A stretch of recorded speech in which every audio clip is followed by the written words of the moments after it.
Hello everyone, কেমন আছেন? আমি ভালো আছি। আজকে আপনাদের সঙ্গে শেয়ার করছি ফেসবুকেই দেখা একটা ঘুগনির রেসিপি। আজকে শ্রাবণের দ্বিতীয় সোমবার, তো নিরামিষই খাচ্ছি। তো এটা নিরামিষ রান্না। আর যে দেখেছি ওটা ফেসবুকে রুমাদির ব্লগে, উনি ভিডিও ব্লগ করেন, কুকিং ব্লগও বেশিরভাগটা করেন। তো ওনার অনেক ইনোভেটিভ রান্না উনি দেখান। তো তার মধ্যে এটা আমার খুব ভালো লাগলো, তো এটা আমি করছি। আজকে আমি করছি আর আপনাদের সঙ্গে শেয়ারও করছি। তো প্রথমে ছোট ছোট করে আলু নিয়ে নিয়েছি। আর এদিকে মটরটাও আমি সারা রাত ভিজিয়ে রেখেছিলাম, সেটাও নিয়ে নেবো। সেদ্ধ করিনি, কাঁচাই, কিন্তু এই সারা রাত ভিজেছে, ভিজে এই যে ছেড়ে যাচ্ছে। মটরটাও নিয়ে নেবো।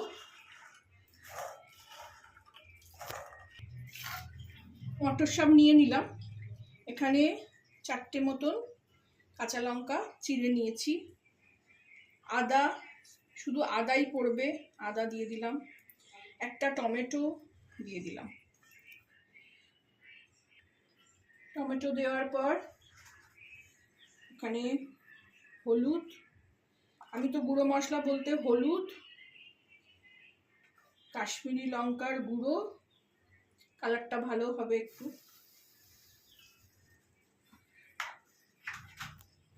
ভাজা জিরে, আমি এরকম শুকনো খোলায় জিরেটা ভেজে গুঁড়িয়ে রাখি।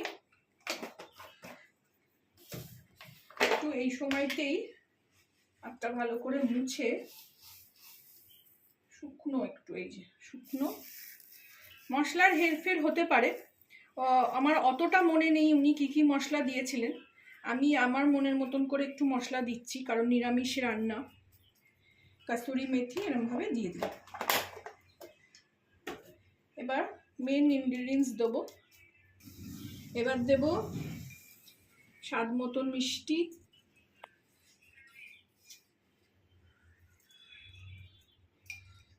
খুব বেশি মিষ্টি আমি দিই না, স্বাদটাকে ব্যালেন্স করার জন্য। দেব স্বাদ মতো নুন। নুনটা আমি এখন দিচ্ছি, যদি লাগে আবার পরে দেবো, কারণ আলু মটর সবই সেদ্ধ হবে, একটু ঝোলঝোলও হবে। উনি বলেছিলেন যখন উনি ওটা করছিলেন যে হাতে মাখা এটা জানি কি অপূর্ব খেতে হয়। সেই জন্যই ভাবলাম শর্টাং জিনিস আমি করছি, আপনাদের সঙ্গেও শেয়ার করি। এখানে একটু ব্ল্যাক সল্টও দিচ্ছি আমি, টেস্টটা ভালো হয়। বর্ষার সময় ব্ল্যাক সল্ট সব জমে যায়, সব জল হয়ে যাচ্ছে। এখন একটু দিলাম। আর last for not the least, তেল। তেল একটু বেশি লাগবে এখানে, কারণ মেখে বসাচ্ছি। দিয়ে দিলাম। এবার এটা ভালো করে হাত দিয়ে কচলে মেখে নেব। টমেটোগুলো আছে, কাঁচা লঙ্কা, বাকি সব আলু মটর। আজকে ভিডিওটা অন্যভাবে হচ্ছে, কারণ আগের দিনই আপনাদের বললাম আমি যে ট্রাইপডটা আমার পড়ে ভেঙে গেছে। তাতে আর ফোনটা, আমার ফোনের ক্যামেরাটা দিয়েই করি, ফোনটা আর ওতে ধরছে না, আটকাচ্ছে না। তো আজকে আমার ক্যামেরার পেছনে আমার মেয়ে আছে।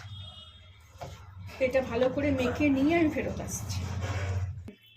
এই দেখুন, ভালো করে সব মশলা দিয়ে মেখে নিয়েছি, একটু জলও আছে। এইবার না এটাকে আমি গ্যাসটা জ্বালিয়ে দিই, এটাকে আমি ভালো করে কষিয়ে নেব। সাবধানে করবেন, জানি না হাত থেকে কদিন খুব জিনিস পড়ছে। হাতটার মধ্যে ভালো করে চেঁচে দিলাম কড়াই গরম হবার আগে। এবার এটাকে আমি ভালো করে কষাবো। ফুল আছে রেখেছি,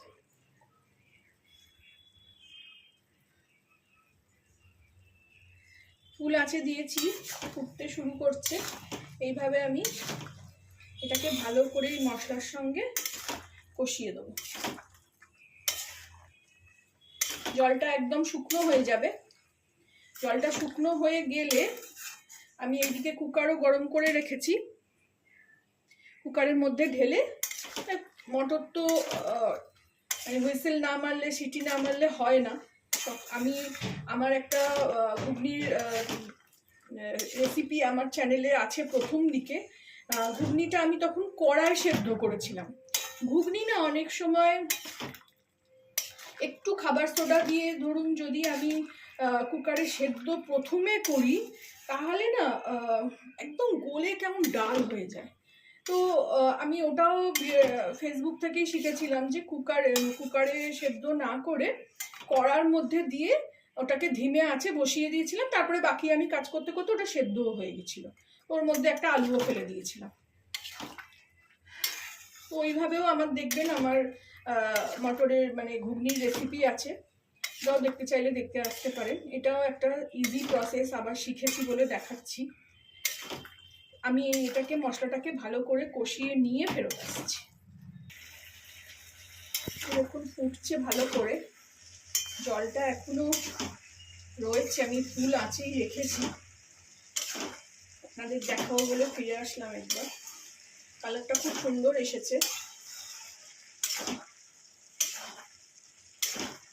আপনারা যদি নিরামিষ না করে পেঁয়াজ রসুন দিয়ে করেন, তাহলেও এইভাবে আগে মাখিয়ে নিয়ে বসিয়ে দেবেন, তাতেও সুন্দর হবে। কারণ আমি মাছের রেসিপি আপনাদের আগে শেয়ার করেছি যে পেঁয়াজ রসুন দিয়ে ওরকমভাবে মাখিয়ে বসিয়ে দিয়েছি। বাংলাদেশি আপুরা ওরকমভাবে অনেক রেসিপি করেন, যারা মেখে নিয়ে বসিয়ে দেন। ওনারা তো খিচুড়িও ওরকমভাবে আমি দেখিয়েছি আপনাদের, রাইস কুকারে ওরকম মেখে নিয়ে খিচুড়ি। তো এটা আর একটু হোক, আমি আবার আসছি। এই দেখুন ভালো করে কষিয়ে নিয়েছি, জল অলরেডি শুকিয়ে গেছে। এবার আমি একটাটায় এখানে ট্রান্সফার করে নেব।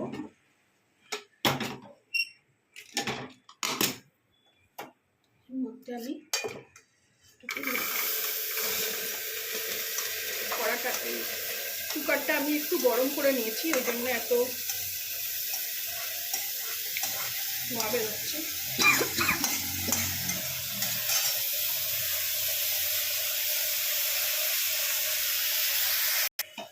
এইদিকে এই জল নিয়ে নিলাম, কড়াটা ধুয়ে ভালো করে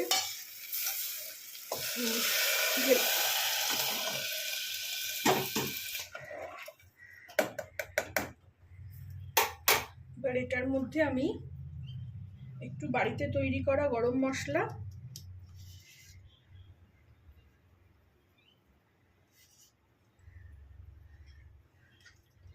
একটু আমচুর পাউডার দেব, এতে টেস্টটা ভালো হবে।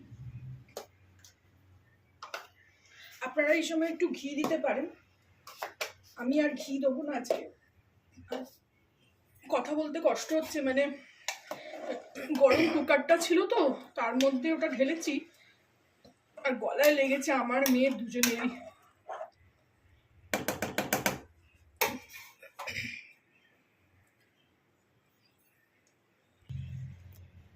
দেখুন ফুটছে।